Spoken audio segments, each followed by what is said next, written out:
aga nüüd on meil stuudios mees, kes tegelikult on pärit Pärnumaalt sootumaks ja käinud sõna otseses mõttes põrgust läbi Peruu vangla, jõudnud enam kui aasta aega tagasi uuesti koju Eestisse. Tere tulemast, Andrus. Tervist. Tere tulemast koju. Aitäh. Ma saan aru, et sinu elu kõige raskem periood on nüüd selja taga. Saad sa seda öelda, et nii raske, kui sinu elu praeguseni olnud on, ta ei ole mitte kunagi enam? Ja kindlasti absoluutselt see ei oleks võimalik, jah. See on praeguseks on kindlasti kõik muutunud, jah. Sa oled andnud välja raamatu, mille pealkiri on Põrgusse ja tagasi ja sõna otseses mõttes põrgus oled sa ära käinud. Kui sa tegelikult mõtled oma lapsepõlve peale Pärnu kandis, siis ma saan aru, et sinu lapsepõlv juba ei olnud nagu väga kerge, selline muretu suureks kasvamine pole olnud osa sinu lapsepõlvest? No üleüldises mõttes küll, jah, aga on mingisugused siuksed ilusad mälestused ka ikkagi kodused. Isa, ema, kõik olukord nii nagu ühes tavalises normaalses peres peaks olema. Aga jah, see kõik hakkas hästi kiiresti allamäge minema, kui mul isal juhtus väike õnnetustöö juures ja tal jalg ära amputeeriti, siis järjest rohkem alkohol hakkas tulema meie perre. Seda tarbisid nad mõlemad. Siis hakkasid tulema esimesed kaklused kodus ja isa lihtsalt ei pidanud rohkem vastu ja ta lõpetas oma elu, kui ma olin 9-aastane. Tegelikult olid sina see, kes isa avastas? Jah, mina leidsin ta hommikul köögist. Tema surnukeha, jah. Sellel momendil, kui ma tegelikult ta leidsin, ma ei saanudki aru, mis toimub. Ma ei teadnud ju, ma ei oleks osanud isegi ette kujutada, see oli lihtsalt midagi väga jubedat. Ma lihtsalt nägin, et ta lebas seal. Ma üritasin temaga kontakti luua, ma üritasin teda raputada, kui tegelikult nagu midagi ei juhtunud, sest isa oli juba pikemat aega surnud olnud. Mul ema magas tagatoas. Ma jooksin ema juurde, ma üritasin teda üles äratada, tema tuleb vaata, palun, isaga on midagi juhtunud, aga mu ema ei reageerinud, kuna nad olid isaga olnud kogu aeg seal. Tülis põhimõtteliselt, siis ta ei reageerinud, tal oli ükstas kõik, ma jooksin tagasi kööki, ma veel kord üritasin, ma raputasin oma isa, aga ei tulnud sealt mitte mingit vastust. Kuni selle momendini, et ma tajusin tugevalt, et midagi on väga valesti nagu. Ma tõmbasin ema lihtsalt teki pealt maha ja ma karjusin nii kaua, kui ema läks kööki. Ma nägin, kui ta hakkas karjuma. Seda vaatepilti nähes ma tundsin nagu, et okei, et nüüd on asi ikka väga jama. Sealt alates tegelikult sinu elu hakkas minema keeruliseks. Teie kodu muutus? Sealt muutus kõik, jah. Täpselt sealt hakkas kõik väga järsult allamäge minema. Sa ei olnud üldsegi mitte ainukene laps peres ju? Jah, ei olnud. Mul on õde ja mul on ka vend. Nad on mõlemad must vanemad küll. Ehk et sinu õde, kes elas ka mõnda aega veel tegelikult ikkagi selles kodus ühel hetkel ka lahkus ja läks kooli. Mis see lahenduse tõi su ellu? Ega seal väga midagi ei olnudki. Ma pidin kohe kiiresti siis 9-aastane poiss, mis ma oskasin teha nii väga. Kodus ma ei tundnud ennast turvaliselt kõik, mida ma tahtsin. Ma pidin ise endale tegema. Ma pidin lihtsalt kiiresti üles kasvama. Kus raha said? See oligi see, ma läksin alati kergema vastupanu teed. See oli üks asi, millega ma alustasin, oli näiteks varastamine. Ma varastasin, ma käisin ja isegi murdsin sisse majadesse, sest mul oli vaja igapäevast, nagu näiteks riided selga panna või süüa, üle elada lihtsalt. Siuke täiesti elementaarne asi, mida ma tegelikult oleks pidanud kodus saama. Aga kas see ema nagu püüdis kuidagi siin nagu joone peale saada või näitas mingit pidigi, et ta sinust hoolib või ta tegelikult oli ühel hetkel? Ei, selles mõttes ta ei tegelenud minuga, jah. See alkoholil temast lihtsalt niivõrd palju tugevam. Mul juhtus ühe korra siukene situatsioon, kus ma tõesti enam ei jõudnud ja ma üks hommik leidsin ema, kui ta veel kaine oli ja ta oli üles ärganud just ja mul see kasuisa, kes hiljem mängu tuli. Ma istusin maha emaga diivani peale ja ma tõesti ahastuses ütlesin talle nagu, et mis toimub, nagu ma ei tunne oma kodu ära enam, ma ei tunne ennast turvaliselt, mul ei ole kohta, kus istuda nagu, et mida ma peaks tegema nagu, et kuidas sa saad nii teha oma lastele nagu. Et sa peaksid valima nagu meid selle asemel, selle alkoholi ja oma uue mehe asemel nagu. Ja ta ütles, muidugi, alati ma valin teid nagu. Aga ei läinud nii, ta ei valinud ja ta ikkagi läks selle alkoholi ja oma uue mehega, nii et see oli see, mis purustas nagu kõik minu sees ja mõtlesin, et see ei ole minu kodu enam. Ainuke, kes sinust hoolis või sinu enda juurde võttis, oli sinu õde? Mu õde on, ma ei saakski öelda, et ta mu õde on, ütleks, ta on mu ema eest, jah.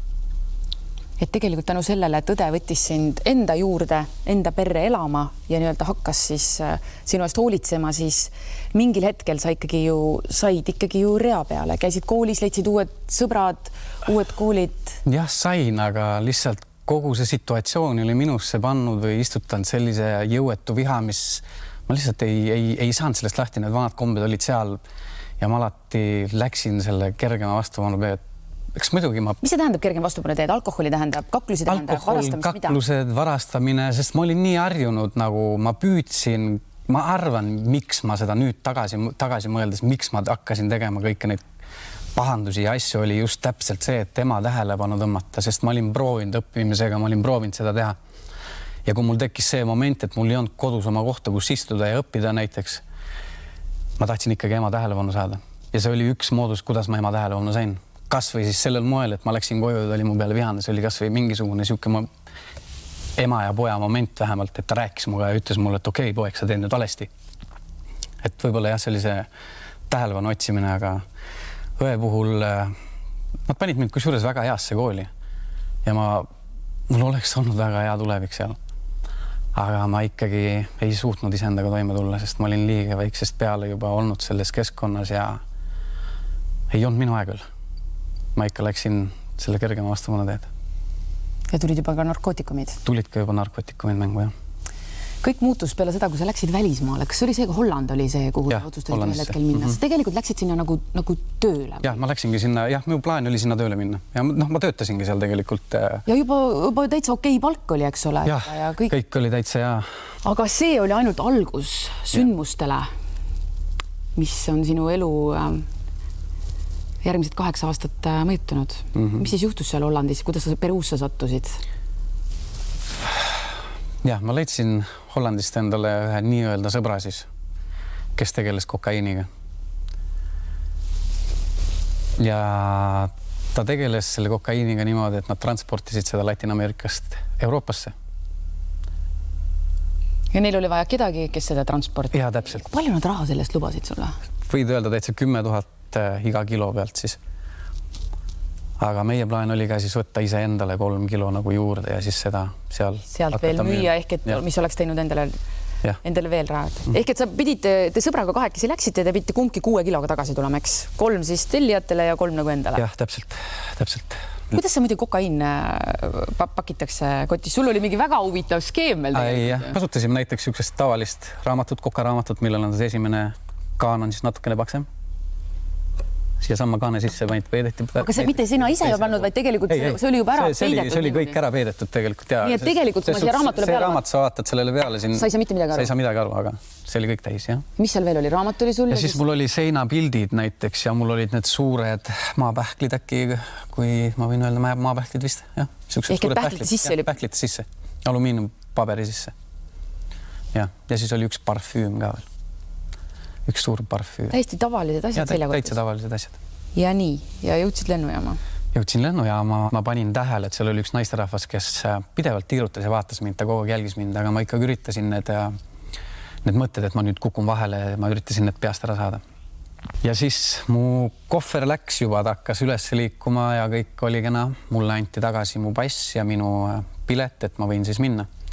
Sel samal hetkel, kui ma hakkasin liikuma, sealt tuli üks härrasmees, vanem meesterahvas koos selle sama naisterahvaga, keda ma olin varemalt näinud, kes minu ümber tiirutas, võttis välja oma politseimärgi ja ütles, et ta sooviks minu kotti vaadata. Ja mul ei olnud selle vastu midagi, ma ütlesin, et vaadake, ma teadsin, et seal on õiged asjad just nagu, jah.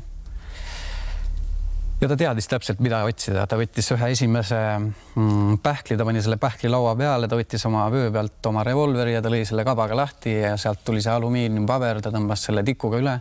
See tikk läks tumesiniseks ja siis oli see moment, kus mul pandi käed raudu. Ja siis ma teadsin, et nüüd on siis, nüüd mul on vahel. Ja siis hakati seda kokaiini. Mida see tähendab, et nad kõike teadsid seda?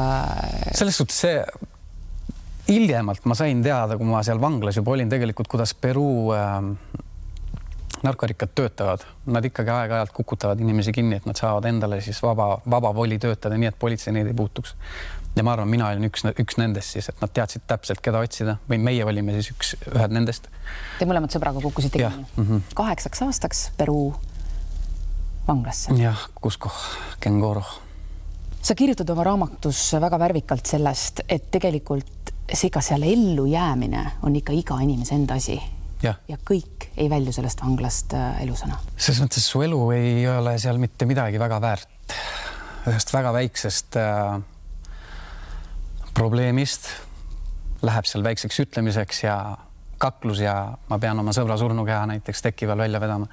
Nii et seal on verenire taga nagu. Et seda juhtus väga mitu korda. Ma nägin väga palju siukseid... See on jube võht, no. Andrus, kui mitu korda sa jõudsid kahetseda, et sa seda kõike tegid, kui sa seda nagu... No... Muidugi ma kahetsesin kogu aeg seda, mis ma tegin. Nagu. Muidugi see reaalsus siis jõudis nagu pärale, mida ma nüüd teinud olen. Sest tegelikult kõik need otsused, mida ma tegin, et ma üldse läksin sinna Peruusse, ma ei olnud kaine ju. Ma olin ju ise, ma suitsetasin marihuanat igapäevaselt. Ma jõin alkoholi igapäevaselt. Ma ei mõtlenud selgelt. Ma ei teadnud, mida ma teen nagu. Ma lihtsalt läksin, ma ei tea, mingist lollist mõttest ma läksin sinna, et ma lootuses, et ma saan, ma ei tea, mida siis, austust või mida ma otsisin, ma ei oskagi öelda. Kas sinul reaalselt oli eluohtlikku situatsiooni seal vanglas?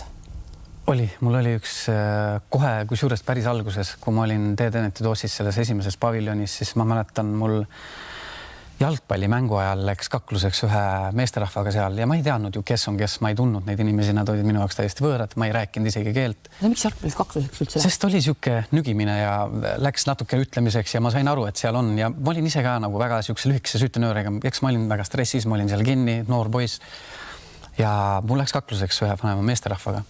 Ja me mõlemad lõime siis üksteisel seal kulmulõhki ja ma üritasin kiiresti ära minna nii, et valvurid ei näe mind, et ma lähen oma selli, ma pesen oma näo ära, et midagi ei juhtunud nagu.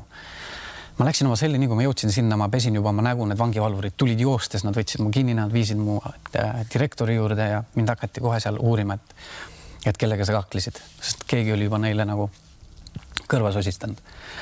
Ja ma ei ütlen, nagu ma ütlesin, ma ei kaklen mitte kellegiga, ma kukkusin trepi peal. Miks sa ei öelnud, kellega sa kaklen? Ma arvan, et see on lihtsalt, ma ei saa kedagi välja anda seal vanglas. Sa teadsid seda juba siis? Muidugi ma teadsin, sest muidugi ma teadsin seda. Ja ma ei öelnud, tegelikult nad peksid mind seal päris korralikult läbi, aga ma ikkagi lõpuks ma ei ütlen mitte midagi seal välja.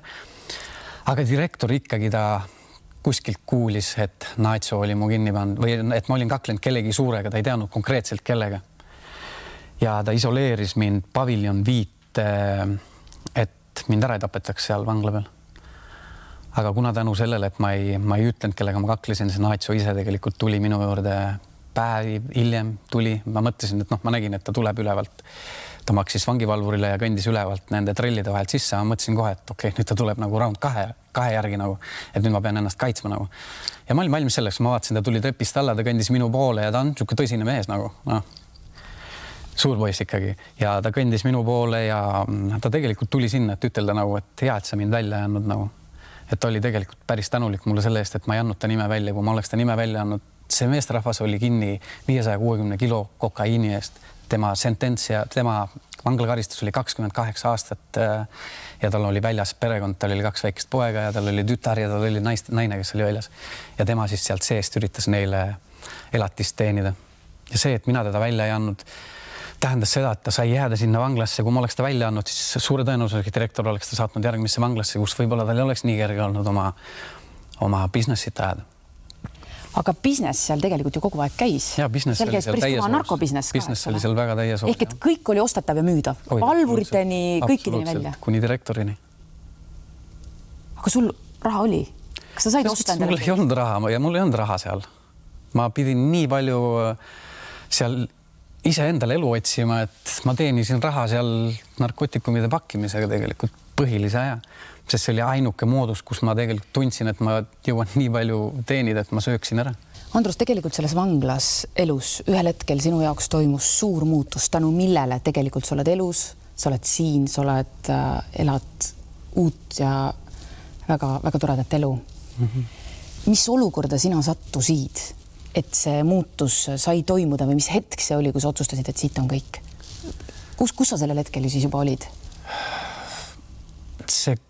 See kõik sai alguse sellest momendist, nagu ma ütlesin, kui ma sain see 14 aastat, see esimene arvamus oli mul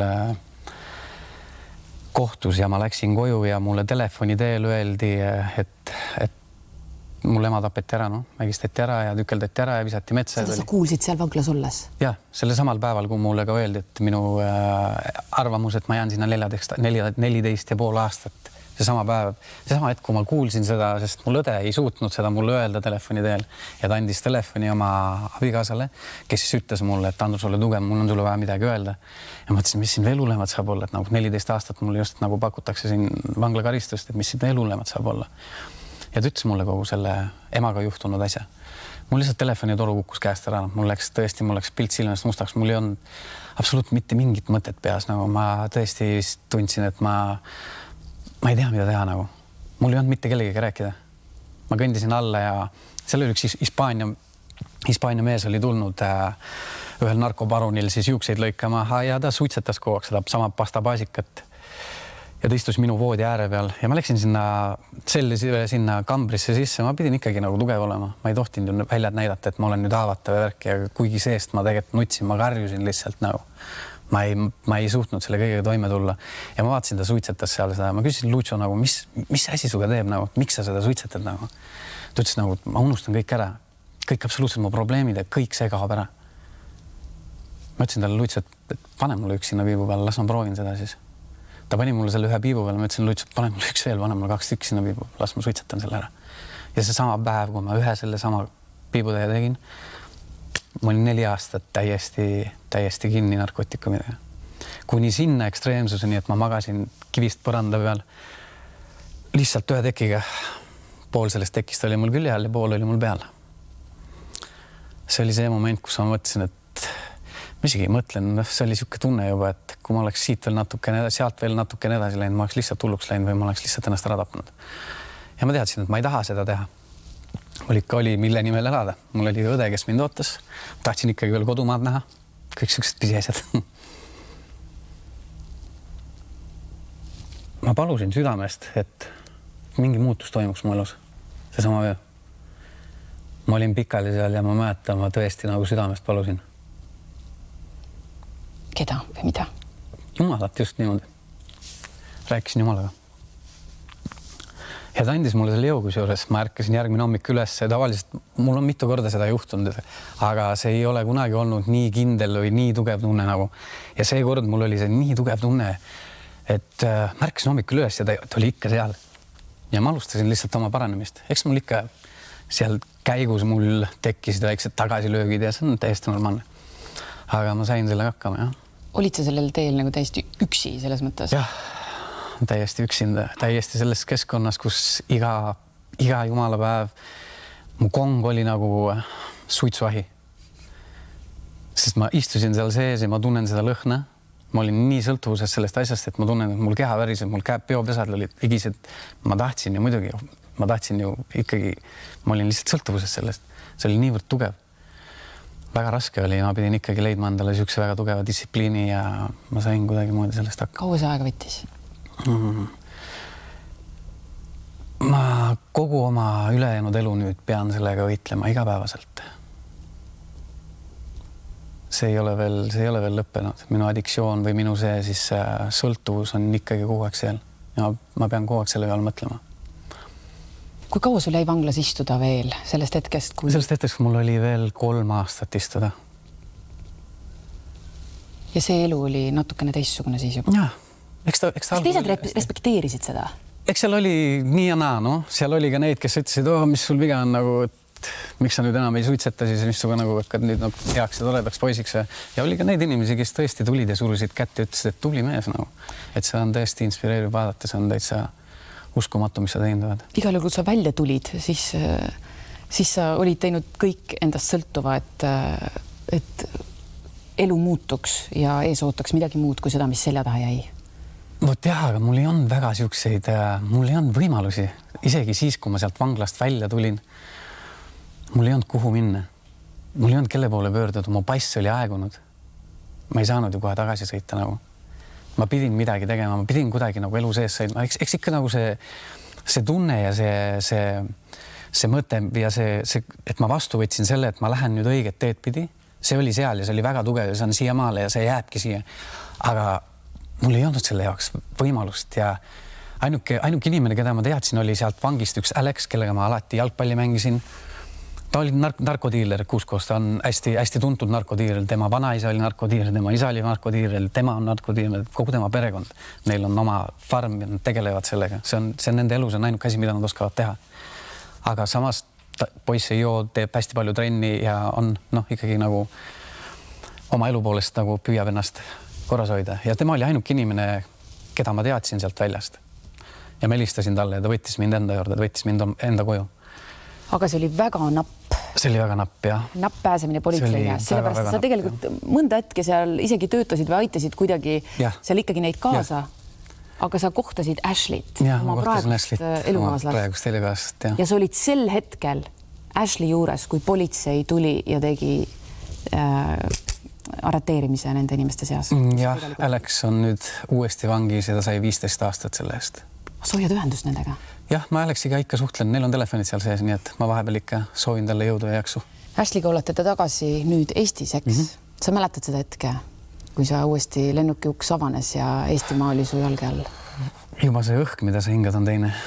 See on kodu, see on täiesti midagi uskumatut. Ma olin ju 12 aastat peaaegu eemal. Nii et ma igatsesin nii väga ja esimene asi, mida ma nägin, oli mõõde, nagu ma kallistasin teda ja see oli nii soe moment. Täna on sul väike poeg ka, kes saab varsti aastaseks. Jah, see kuu juba. Missugune isa sa oled? Ma arvan, et ma olen hea isa, ma arvan. Aga kõige rohkem ma alati väiksena ju unistasin endale isast. Ja täna ma saan olla see isa, kellest ma ise väiksena unistasin. Ma üritan anda hästi palju armastust oma pojale. Ja sa oled lõpetanud kooli, sa oled leidnud ameti. Jah. Ehitusalal, jah. Aga sügisest on plaan veel ikkagi õppima minna ja teha keskkool ja siis sealt edasi ülikool. Sa kirjutasid selle raamatu tegelikult väga kindla põhjusega. Jah, ma tahaks südamele panna ja inimestele või just näidata seda, et tegelikult need muutused on võimalikud. Ja seal oli ka teine põhjus, miks ma selle kirja panin, sest ma tundsin see koorem, mida ma kandsin, oli lihtsalt liivõrd raske. Nagu. Ma mõtlesin, et kui ma panen selle kirja, ma panen selle punkti ja ma panen ta sinna kante vahel, las ta sinna jääbki. Et siit siis nagu puhta lehega edasi minna. Ja et osataks märgata, kui lapsed on hädas. Ja täpselt, muidugi. Tänapäeva maailmas on nii erge ära eksida. See on tänapäeva maailmas veel just veel rohkem kui sellel ajal, kui mina elasin. Sünteetilisi ained on järjest juurde tulemas. Lapsed ka eksperimenteerivad ja lihtsalt tuleb tähele panna, mis meie lastega toimub. Kui see vahel raske on, kas sa näiteks Eesti loodusesse lähed kuhugi rappa või metsa? Pigem teen sporti, kui ma tunnen ennast halvasti.